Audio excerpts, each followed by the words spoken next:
মই তিনিটা আসন লৈ আহিছো এইকেইটা আসনৰ অভ্যাসৰ যোগেদি আমি আমাৰ হাইটটো বঢ়াব পাৰিম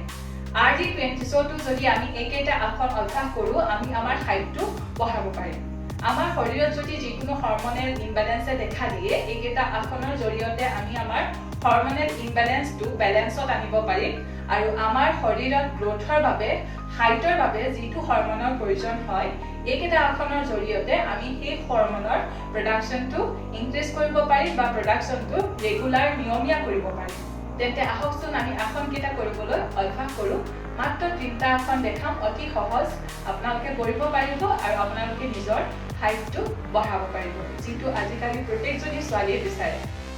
এতিয়া তেন্তে আহক আসন কেইটা কৰিবলৈ অভ্যাস কৰো প্ৰথম আমি কৰিবলৈ লৈছো তদাসন বা পাম ট্ৰি পোজ এই পোজটোৰ বাবে আমি এইদৰে থিয় হৈ থকা অৱস্থাৰ পৰা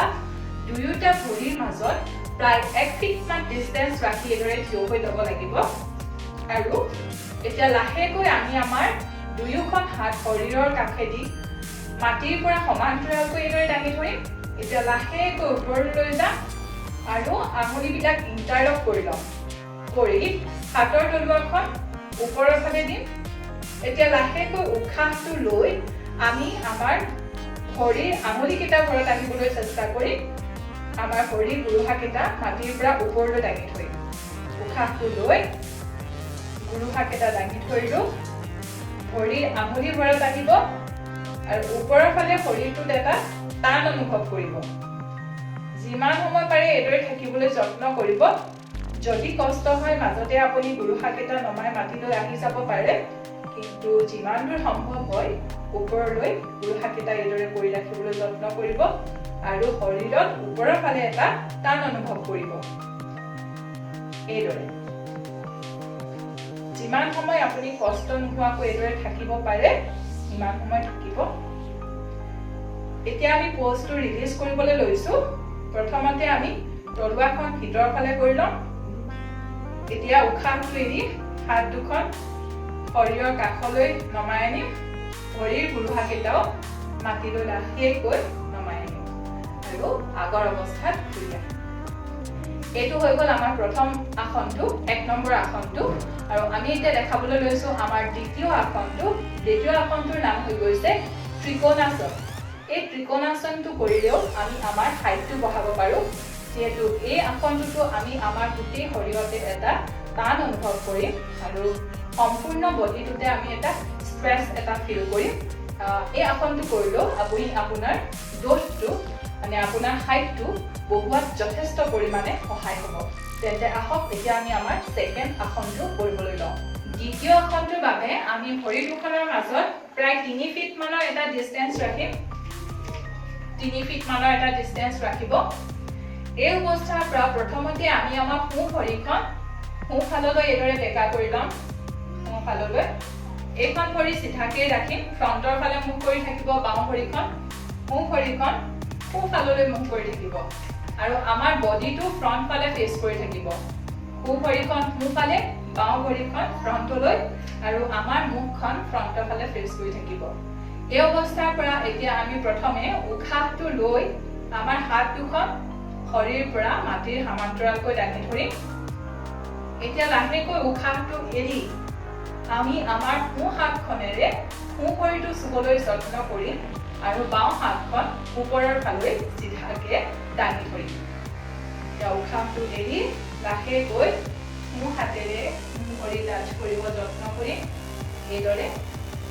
বা আপুনি হাতখন মাটিটো ৰাখিব পাৰে যদি পাৰে যদি নোৱাৰে ইয়াতো ধৰিব পাৰে যদি নোৱাৰে এইদৰে পানী গাঁঠিটো ধৰিলেও হ'ব আৰু সেইটো যদি অসুবিধা হয় এনেকৈ অলপ ওপৰত ধৰিলেও হ'ল মই এতিয়া মাটিতে ৰাখিছো যেহেতু মই মাটিত ৰাখিব পাৰিছো নোৱাৰিলে আপুনি এই পানী গাঁঠিটো ৰাখিব মই এতিয়া মাটিতে ৰাখিছো হাতখন বাওঁ হাতখন ওপৰলৈ চিধাকৈ থাকিব আৰু এতিয়া আপুনি আপোনাৰ দৃষ্টিটো বাওঁ হাতৰ ফালে মানে ওপৰৰ ফাললৈ নিব এইদৰে এই অৱস্থাটো কিছু সময় ধৰি ৰাখিবলৈ যত্ন কৰিব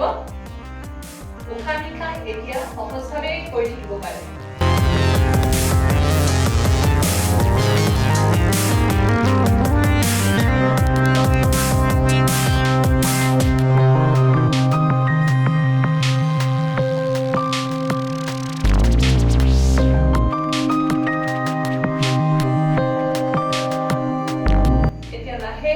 উশাহটো লৈ আমি আমাৰ হাত দুখন মাটিৰ সমান্তৰালকৈ দাঙি আনিম এতিয়া উশাহটো এৰি ভৰি দুখন চিধা কৰি হাত দুখনো চিধা কৰি আগৰ অৱস্থাত ঘূৰি আহিলো এতিয়া এই একেটা আসনে আমি বিপৰীত সাইডে কৰিবলৈ যত্ন কৰিম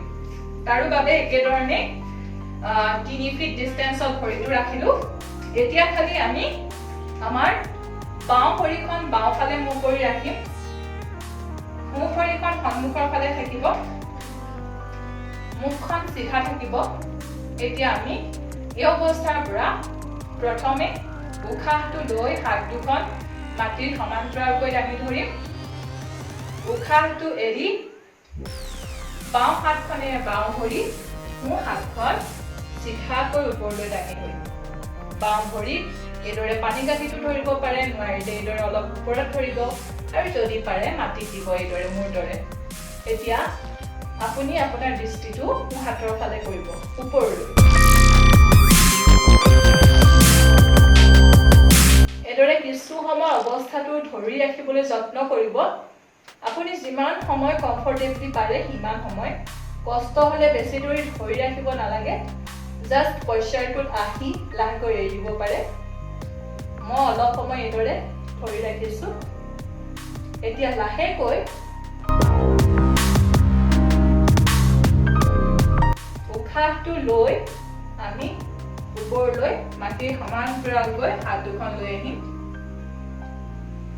উশাহটো এৰি ভৰি চিধা কৰিম হাত দুখন তললৈ লৈ আহিম আগৰ অৱস্থাত ঘূৰি আহিম এইদৰে ইয়া আমি দ্বিতীয় আসনটো কৰিলো এতিয়া আমি আমাৰ তৃতীয়টো আসন কৰিবলৈ লৈছো তৃতীয়টো আসনৰ নাম হৈছে ডাউনৱাৰ্ড ফেচিং ডগ পোজ বা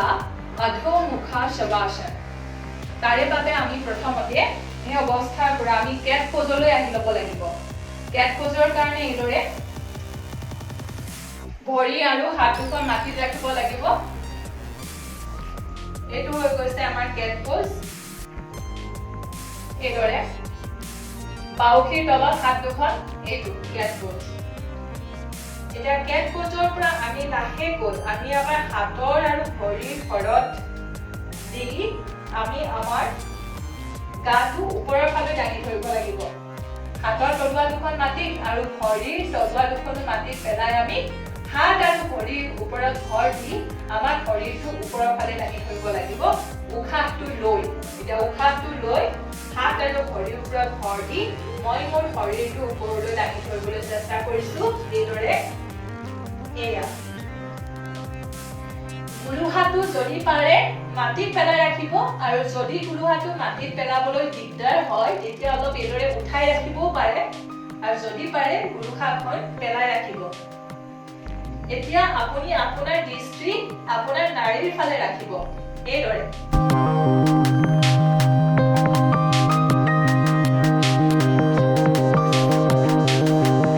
কিছু সময় ধৰি ৰাখিবলৈ চেষ্টা কৰিব এই পজিশনটো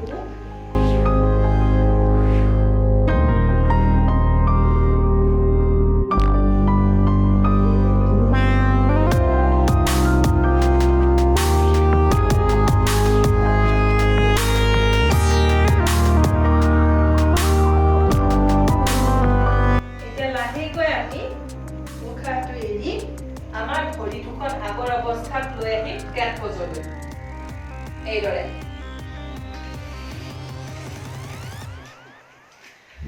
তেন্তে আজিলৈ ইমানেই আছিলে আপোনালোকে এই তিনিটা আসন অভ্যাস কৰিবলৈ যত্ন কৰক আৰু আপোনালোকে আপোনালোকৰ হাইটটো ইনক্ৰিজ কৰিব পাৰিব আজিলৈ ইমানেই আছে আৰু বহুত এনেকুৱা আসন আছে যি কৰিলে আপোনালোকে আপোনালোকৰ হাইটটো বঢ়াব পাৰিব কিন্তু মেইনলি আজি মই এই তিনিটা আসনেই দেখালো এই তিনিটা আসন কৰক আৰু আপোনালোকে ফলাফল লাভ কৰক আপোনালোকৰ হাইট নিশ্চয় বাঢ়িব লগতে এই আসনকিটা আপোনালোকৰ সম্পূৰ্ণ বডিটো এটা ষ্ট্ৰেছ অনুভৱ কৰাব আৰু গোটেই শৰীৰটো আপোনাৰ সুস্থ হৈ থাকিব তেন্তে আজিলৈ আহিছো নেক্সট আকৌ এটা নতুন ভিডিঅ'ৰ সৈতে লগ পাম তেতিয়ালৈকে bye bye stay home stay safe stay positive বাই